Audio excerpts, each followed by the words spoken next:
नमस्कार दोस्तों, आज के हमारे इस वीडियो में हम आपके लिए कामदा एकादशी की व्रत कथा लेकर आए हैं। एक समय की बात है, भगवान श्री कृष्ण और युधिष्ठिर महाराज के बीच संवाद हो रहा था।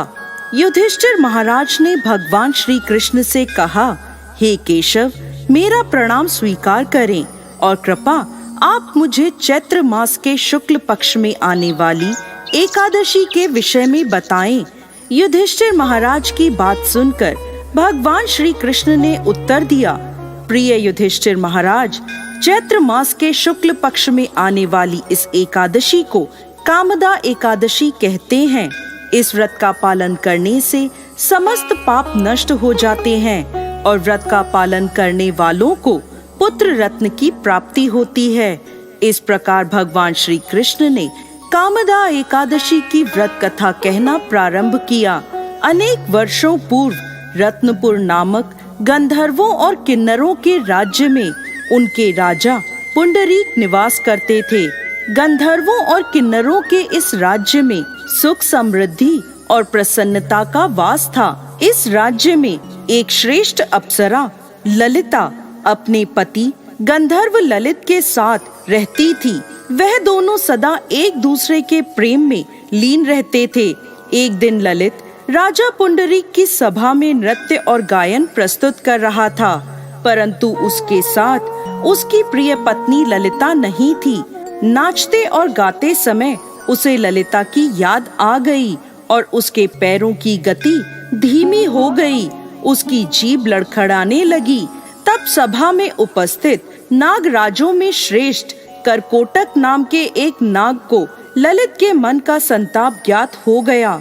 उसने राजा पुंडरीक को ललित के पैरों की गति रुकने एवं गायन में गलती होने की बात बता दी। करकोटक की बात सुनकर राजा पुंडरीक को गुस्सा आ गया और गुस्से में भरकर उन्होंने ललित को श्राप दे दिया, हे मूर्ख, तू मेरे सामने गायन प्रस्तुत करते हुए अपनी पत्नी को याद कर रहा है। मैं तुम्हें नरभक्षी राक्षस बनने का श्राप देता हूँ। महाराज पुंडरीक के इतना कहते ही वह गंधर्व विशालकाय राक्षस बन गया। उसका भयंकर मुख, विकराल आंखें, जिन्हें देखने मात्र से भय उत्पन्न हो जाता था। ऐसा राक्षस होकर वह अपने कर्मों का फल भुगतने लगा। जब उसकी प्यारी पत्नी ललिता को इस बात का पता चला तो वो बहुत दुखी हुई। ललिता अपने पति के विकराल आकृति देखकर मन ही मन सोचने लगी, क्या करूं, कहां जाऊं? मेरा पति बहुत कष्ट भुगत रहा है। वह रोती हुई जंगलों में अपने पति के पीछे पीछे घूमने लगी। जंगलों में घूमते घूमते उसे एक सुंदर आश्रम दिखाई दिया, जहां एक शांत मुनि बैठे हुए थे। ललिता शीघ्र उनके पास गई और मुनि को प्रणाम करके उनके सामने खड़ी हो गई। उस दुखी नारी को देखकर मुनि बोले, तुम कौन हो और यहाँ कैसे आई हो? ललिता ने कहा, हे महामुनि, मेरा नाम ललिता है। मेरे स्वामी अपने पाप दोषों के कारण राक्षस बनकर घने जंगल में भटक रहे हैं। उनकी यह अवस्था मुझसे देखी नहीं जाती।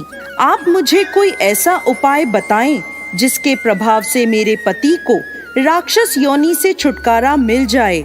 मुनिवर बोले, हे पुत्री, इस समय चैत्र मास के शुक्ल पक्ष की कामदा नामक एकादशी है, जो सभी पापों को हरने वाली है और अति उत्तम है। तुम कामदा एकादशी का विधि पूर्वक व्रत करो और व्रत का पुण्य अपने स्वामी को प्रदान करो। पुण्य देने पर क्षण भर में ही उसके सारे दोष दूर हो जाएंगे। मुनि के यह वचन सुनकर ललिता ने कामदा एकादशी का विधिवत व्रत और पूजन किया। पूजन करने के बाद वह उन्हीं ब्राह्मण ऋषि के समीप गई और अपने पति के उद्धार के लिए यह वचन कहने लगी, मैंने जो यह कामदा एकादशी का व्रत किया है, इसके पुण्य के प्रभाव से मेरे पति को राक्षस योनि से मुक्ति मिल जाए। ललिता के इतना कहते ही क्षण भर में ललित का पाप दूर हो गया और उसने पुनः अपने दिव्य देह को धारण कर लिया। वह दोनों पति पत्नी कामदा एकादशी के व्रत के प्रभाव से पहले की अपेक्षा और भी अधिक सुंदर रूप धारण कर स्वर्ग लोक को प्राप्त हुए। हे धर्मराज युधिष्ठिर, मैंने संसार के हित के लिए आपके सामने इस व्रत का वर्णन किया है। कामदा एकादशी ब्राह्मण हत्या आदि पापों से मुक्ति प्रदान करने वाली है। राजन, कामदा एकादशी की कथा को पढ़ने सुनने से वाजपेय यज्ञ का फल प्राप्त होता है। जय श्री हरि विष्णु।